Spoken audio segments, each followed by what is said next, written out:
Friends, ఇద్దరు ఎస్ఐల మృతి రాష్ట్రంలో ఘోర ప్రమాదం. ఈ విషయాలను తెలియాలంటనగా వీడియో మీరు కంప్లీట్గా చూడండి. అప్పుడే మీకు కంప్లీట్ ఇన్ఫర్మేషన్ ఏంటో అర్థమవుతుంది. అదేవిధంగా చాలామంది వీడియో చూస్తున్నారని లైక్ అని కామెంట్ చేయట్లేదు. దయచేసి లైక్ అని కామెంట్ చేయండి. లైక్ అని కామెంట్ చేయడం వల్ల ఈ ఇన్ఫర్మేషన్ అంతా మనం చాలామందికి తెలియజేసే అవుతాం.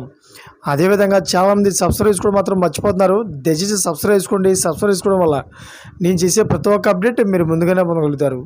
ఫ్రెండ్స్, ఆంధ్రప్రదేశ్లోని సత్యసాయి జిల్లా పెద్ద ఎల్లంపల్లిలో ఘోర రోడ్డు ప్రమాదం జరిగింది. అతి వేగంగా వచ్చిన ఒక కారు లారీని ఢీకొట్టింది. ఈ ప్రమాదంలో ముగ్గురు స్పాట్లోనే మృతి చెందారు.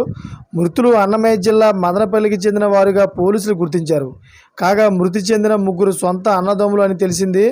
మృతులు జయచంద్ర, నాగేంద్ర అదేవిధంగా చలపతిగా గుర్తించారు. వీరిలో ఇద్దరు రిటైర్డ్ ఎస్ఐలు, ఒకరు లెక్చరర్గా ఉన్నారు. ఒకే ఫ్యామిలీలో ముగ్గురి మృతులతో కుటుంబంలో విషాద ఛాయలు అమలుకున్నాయి. కాగా బంధువులు అంత్యక్రియలకు వెళ్ళొస్తుండగా ఈ ప్రమాదం జరిగినట్టు తెలిపింది. అయితే ఇదిలా ఉంటే తాజాగా మరో విషాదకర సంఘటన తెలంగాణలో చోటు చేసుకుంది.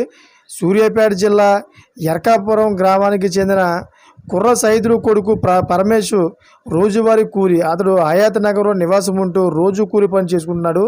ఇందులో భాగంగానే మే 5వ తేదీన ప్యాకర్స్ మూవర్స్ ద్వారా బహదూర్పల్లిలోని ఓ ఇంట్లో సామాను దించేందుకు వెళ్ళాడు. అక్కడ అతడికి కుడికాలికి గాయమైంది. పాదానికి రేగు తగిలి తీవ్ర రక్తస్రావమైంది. దీంతో అది గమనించిన తోటి కూలీలు అతని సమీపంలో ఉన్న హాస్పిటల్ తరలించారు.